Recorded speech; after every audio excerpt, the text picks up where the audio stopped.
Hello, I'm James. Hi, I'm Jimmy. And welcome to A Job Done Well, the podcast that helps you improve your performance and enjoyment at work. Good morning. How are you? Good morning, James. How are you doing? I'm very good, thank you very much. I'm very excited. We have got an analytical fest for you today. You're just excited because now I'm outnumbered by analysts. Yeah, so there's two great things about today's podcast. We're going to talk about numbers, and Jimmy's going to be out of his depth, so he will shut up. So I'm really looking forward to it. James, when has being out of my depth ever shut me up? Let's be right. That's very true.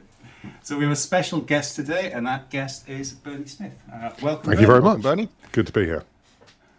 So, Bernie, would you like to just introduce yourself, tell us who you are, what you do, and why anybody would really want to Okay, see you? that's a big challenge, but I'll try. So I'm Bernie Smith. I'm a reformed engineer. Started life in the power industry, doing what's now called Lean Six Sigma, before it was actually called that. So a long time ago, but operational improvement, big FMCG, continuous manufactured goods processes all around the world, mostly focused on problem solving and kind of improving operational performance. Loved it, but didn't like being up at 6 o'clock in a paper mill in the Midwest, for 3 months at a time. So I hopped the fence a few years into that and took that toolkit and applied it to financial services. Did that for a few years. And then about 18 years ago, sat down and realised that there were common themes in those two very different sectors. I noticed people being confused, frustrated about what to measure and how to measure it. Lots of arguments, lots of friction. And I noticed amongst my consulting colleagues as well, they would skip through the KPI measurement bit. They do it manually just so they could get to the good bit, which is finding opportunity and solving problems. So I realised that, where there's muck, there's brass. So I set up made-to-measure KPIs.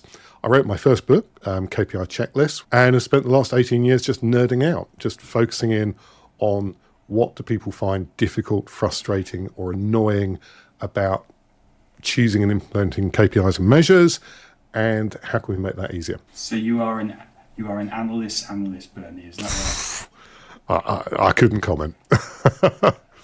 And Bernie, you said you wrote your first book. Does that mean there are a number of books? There are 21, 18 of which... 21? Yeah, 18 of which have got the charisma of a phone book, but are useful tools for a particular job. I've also written 3 what I call proper books. Oh, sure, he was just going to wave the yellow pages aside. Yeah.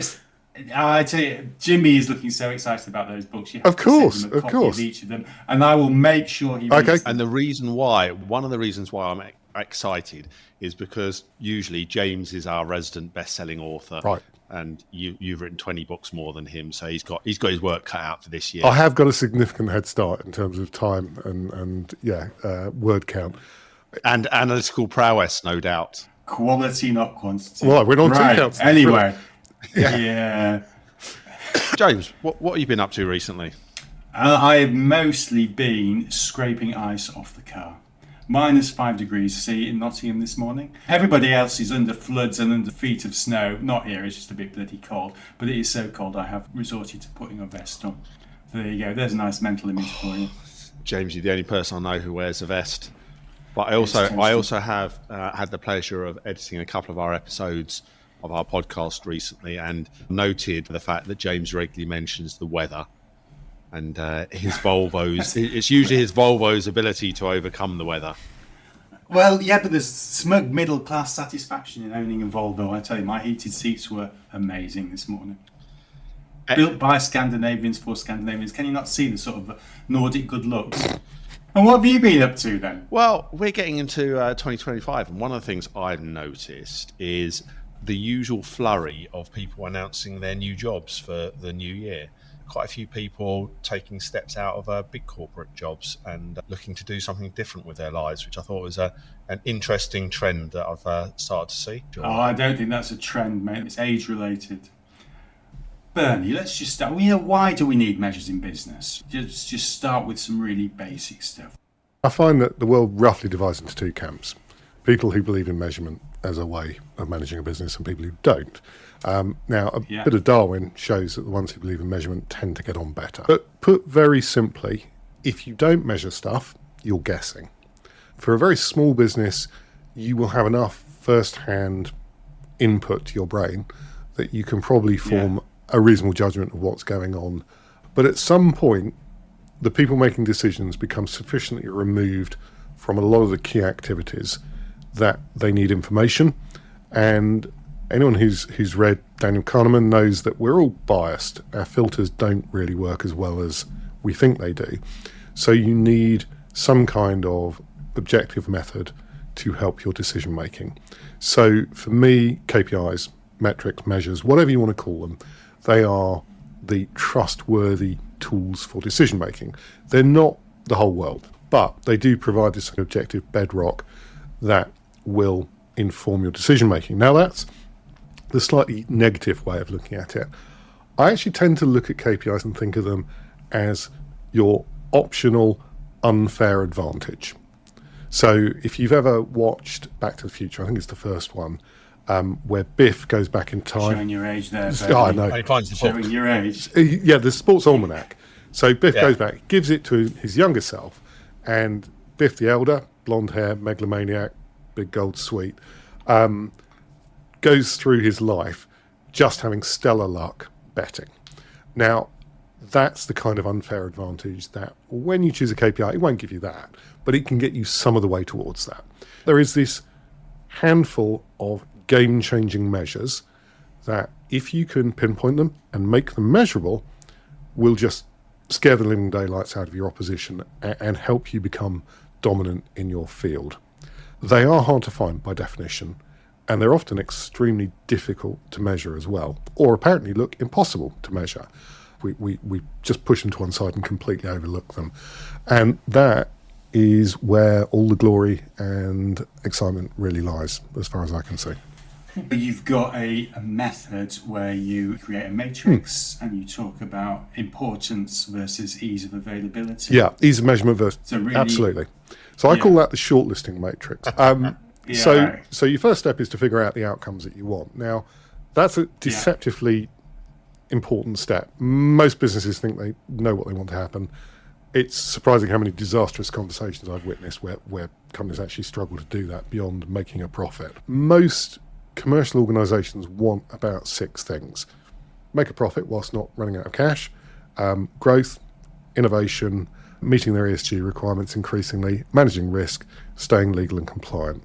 Those are typically the things that we want to happen. So those are kind of the foundations on which we build everything else. It actually gets more interesting the next level down on the KPI tree. So we take those, what I call big 6 objectives, possibly plus a mission-based one as well, break it down into a hierarchy with the outcomes that we want. So not finance, HR and so on, but things like we're seen as the technical innovators in our market, or customers love us, or whatever it is, things that we want to happen. We break it down through a couple of layers till we get to really tangible things, and then we figure out how we can measure that. Now, that's a really divergent process. It's not uncommon to produce 600, 700, 800 KPIs. These are things that you could measure. Now, no one's saying measure 800 things. But what we then do is we put it into that matrix that you were talking about, which is a shortlisting matrix. It's a grid. Well, sorry, I need to come back on you here, and it's funny you say that, but I have seen packs with, I should imagine, getting on for 800 metrics in there. So there is an element of people do take all of this stuff and throw it at the wall and see what sticks. There's basically an endless wellspring of data in any organisation. I worked in one call centre where a team lead was supposed to look at 128 KPIs with his or her team of 8 call agents. It's a nonsense. What I've seen in a number of organisations is where they measure everything that moves. Yes, absolutely. So you end up just in this morass of KPIs, and it's a bit like photos. If you take pictures on your iPhone or back in the old days on film, you've got a pile of like 400 photos. It's incredibly emotionally and mentally taxing discarding them. I learned a few tricks from having a bit of a photo habit, which is you don't choose which ones to get rid of, you choose which ones to keep. And that's a very different process. So that's exactly what we do with KPIs. So the KPI tree gives us, it scratches the itch, which is, have we missed something? Because this was one of the problems I kept on bumping into with KPI selection. Someone would always go, what about, and then throw in another KPI, and there'd be another unstructured debate about whether we should measure it or not. So it's kind of bring out your dead moment. You build a KPI tree and you say, right, we're going to put everything we could conceivably want to measure on here. Do it now. We're not committing to measuring it, but then it's in our universe from which we are going to choose our KPIs. There's two types of people in most organizations. There are dreamers and pragmatists. Now, we call them Jimmy and James. So the dreamers tend to be senior managers who don't pay the price, if you like, for measurement. They assume that it'll just happen. There's no cost or effort required. Then you've got the pragmatists, who are typically systems people, technical people, and they're the ones who go rigid when you ask them to measure something because they know how hard it is. And they want to get the list as short as possible. The challenge is keeping both parties happy. So I say, look, if you're a pragmatist, you're going to find this really offensive because we're going to talk about 600, 700, 800 KPIs and you're going to be really, really concerned. I think the process has failed. Don't worry. In a minute, we're going to come along and actually cull those, probably get rid of 90% of them. And I say to the dreamers, the KPI tree, this is your chance to just go wild. But please bear in mind, we're going to murder quite a few of those KPIs. So we kind of have two steps. One's tailored to dreamers, one's tailored to pragmatists. The show you're listening to right now brings you insights to help you improve performance and enjoyment of work. It takes a long time to produce, but we think it's well worth it. It's all in the name of helping you getting the job done well. All we ask in return is that you share the link to this show with someone that you think would benefit from it. And if you haven't already, click on follow the show wherever you're listening to this podcast right now. Anyway, let's get back to the show. It's definitely you and me, James, in there. But Bernie, back to something you said earlier, which I think relates a little bit to the dreamers versus pragmatists, is the dreamers often are not that interested in KPIs at times. It can be more like, I have an opinion on what we should be doing. I have an opinion on... So you get ego plays into it. So do you need evidence for ego? A lot of people don't need evidence for their ego, versus those people that want to measure everything. And wouldn't it be interesting if we looked at this measure, and this measure, and this measure? So how do you allow in your process for the ego of particularly senior people who think that they know the answer? They don't need the data, they know the answer. Well, that's why every step of the process is collaborative. So one of the key things is, I talk about these KPI trees. I never build them in isolation. I always build them with a client, and I do it through questions. So I'll do the mechanics, building the tree, but we'll start with questions like, what does a good day look like? What does a bad day look like? Followed up with, why is that good? Why is it bad? And we'll start to tease out outcomes that people are looking for. Now, Jimmy, you were just talking about ego and not being interested in measuring things. I think there's actually probably two subsets within that group. There are people who genuinely don't believe in measuring stuff, and typically I'm not going to persuade them, no one is. And you've got to ask, are they the right people for that job? But there are also people who think in terms of very broad outcomes. So they don't think in terms of the nuts and bolts of how you get there, but they're very interested in a great customer experience or super fans or whatever it is. And they're really good, actually, because what they can do is they can get some of those higher level blocks on the board. And we're talking about outcomes here, not KPIs. So things that we want to happen. And then we can break it down into the mechanics, what drives that, and then what can we measure that shows what drives it. And the other good thing is it is all focused on developing a diagram, a tree. So it takes the ego out of it. If you've got two people having a ding-dong about KPIs, it's, is my idea better or is your idea better? Whereas when you build a KPI tree, it's focused on, let's get the KPI tree right. Now, I wish I could say I designed it like that. I kind of discovered it by happy accident. But if you've got people all huddled around working on this, everyone's focused on building the tree. They're not focused on arguing. However, by the time you've finished, everyone has got a stake in that tree. Everyone can see the bit they contributed, the bit they won on. So you end up with a much higher level of agreement and buy-in than I've achieved through any other method. So by some happy accident, discovered it's actually a great way of building building building agreement. And it helps that it's visual, and it helps that you build it in real time. this Right, yeah, go KPI on. tree. So some of our listeners will be running organisations, some of them will be running units, a lot of them will be managing an individual team. Yeah. Can this method apply to all of those scenarios, or does it work better in some or others? No, it has to. It has to work in all, because ultimately everything you do in an organisation has to be aligned towards the same outcomes. Because if you don't, then if you can't explain why having happy customers, phone calls answered quickly, isn't delivering benefit to the wider organisational goals, then why are you doing it? Everything has to join up. Ultimately, everything has to have a line traced back to one of these top level objectives, making a profit, growing, innovating, or whatever. And KPI tree actually creates a way of just hanging all this stuff together. This is where people really struggle, because the chief exec's KPIs are going to be quite different from a team leader's KPIs. K just means key, and it depends on your perspective. So if you're running a team of 7 call agents, you've got very different KPIs from someone running the finance department. Now, they're all valid, but they're different. So the KPI tree basically provides this kind of broad framework, and then the shortlisting process, you would actually do it for different roles in the business. So you go through and look at the KPI tree, say for the finance director, and he or she would pick typically high-level things around, debt and cash flow and whatever. You would then also do a shortlisting exercise for a team lead in a call centre, and they would have different KPIs around, first touch resolution and a grade of service or whatever. Now they would have different KPIs, and both sets are important, but the KPI tree enables it all to join together. So you can see that the finance director is controlling things like, we don't run out of cash, we make a profit, we have visibility of our cash flow and so on. Whereas the team lead is down in the weeds dealing with happy customers, good feedback scores, all of that stuff. But it's all part of the machine. So the idea of a KPI tree is you build a kind of single holistic view. They can be big, but businesses are complex. And it's often the first time everyone's seen how it all fits together.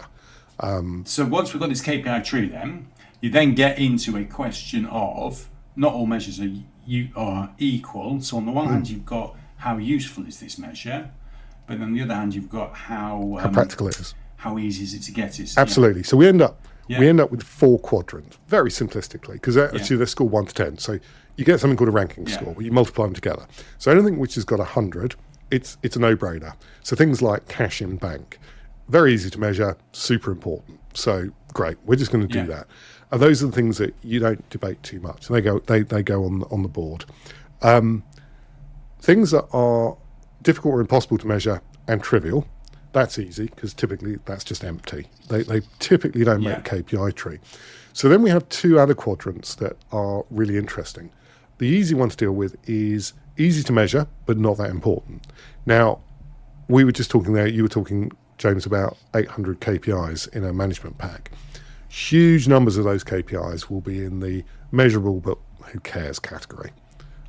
I think that really is a curse, because they don't understand, because they haven't done the work, which of those measures are important, and then they end up measuring things which are pretty much the same. So I don't know, if you're in a call centre looking at abandon rate, the percentage of people who hang up, versus average time to answer, how long are people in a queue, it's the same flipping measure, but people just get into endless tailspins about it.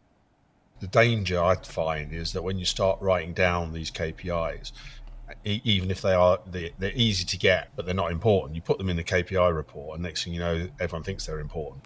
So stuff that gets written down automatically is important in a lot of organisations. 100%, and they're really hard to get rid of. It's back to the photos thing. So for me, that quadrant, they're right for being culled. Let's reduce the cognitive load, the production effort, and just get rid of all that cruft and just focus in on the handful of ones that give us genuine insight. Or, if we need to, roll them together into a single index KPI. So just like your engine management system takes all that diagnostic stuff and turns it into a amber, stop now, or no light, you're good. You might want to consider that. But I think of those KPIs as the vine weed that chokes an organisation. On its own, maybe not a showstopper, but when you're constantly pounded with unfathomably large reports, eventually you just lose sight of what's important. You just drown in drivel. Some of that dribbles is somebody's job. Anyway, moving on. Well, that's where you get onto your final That's quadrant. There's a problem in its own right. That's when you get onto the final quadrant. This is what I kind of call the gold bar quadrant. This is where the really, really interesting stuff lies. So these are things that are game-changingly important sometimes, but appear to be impossible to measure. Now, what happens here, for many organisations, if they haven't been through the KPI tree process, they often won't even think about these. But if you've been through a KPI tree process, you might come up with something, for example, understanding what your customer intends to do. Okay. Now, behavioural intent is fantastically difficult to measure, directly anyway, and it's also really, really useful. If you know what someone's thinking or can figure it out, or you know what someone's going to do, then it gives you this massive head start. And if you look at some of the big businesses that are floating around these days, Google managed to crack the easy to ask but difficult to answer question, how relevant is this page to this query? That's the whole premise of Google's search engine, matching the intent of a query with a particular web page. And what I think it was Larry Page figured out was you can't measure it directly, but there is a proxy, which is the number of links. Now, that was pretty rudimentary, but it was enough to make Google the monster it is now. Now they, I think, use 650 different parameters. But the idea was you can't measure relevance directly, but you can look at keywords and at links, and you can start to infer what it is you're interested in. And when you look at, there's a number of businesses out there where they've basically been built on measuring hard stuff. So this gold bar sector, hard to measure, or apparently impossible to measure, but really important. This is where I've seen clients storm through and go, we can't measure that, forget it. And they just focus in on the more operational, more measurable stuff. And that for me is a missed opportunity. How do we handle those KPIs that sort of flash up in the top left-hand corner of our diagram? Now, at this point, we came to the conclusion that after 20 odd minutes, there was only so much that people could listen to about metrics. So we cut Bernie short in full flights. There's his tips on how to select your metrics. But next week, we'll go on and we'll discuss his gold bars and how you get your arms around those. Excellent. We always need some gold bars. Looking forward to that. All right. Speak to you next week. We cover a whole host of topics on this podcast, From purpose to corporate jargon. but always focused on one thing, getting the job done well. Easier said than done. So if you've got unhappy customers or employees, bosses or regulators breathing down your neck, If your backlogs are out of control and your costs are spiraling, and that big IT transformation project that you've been promised just keeps failing to deliver, we can help. If you need to improve your performance, your team's performance, or your organisation's, get in touch at jimmy@ajobdonewell.com. or James@jobdonewell.com.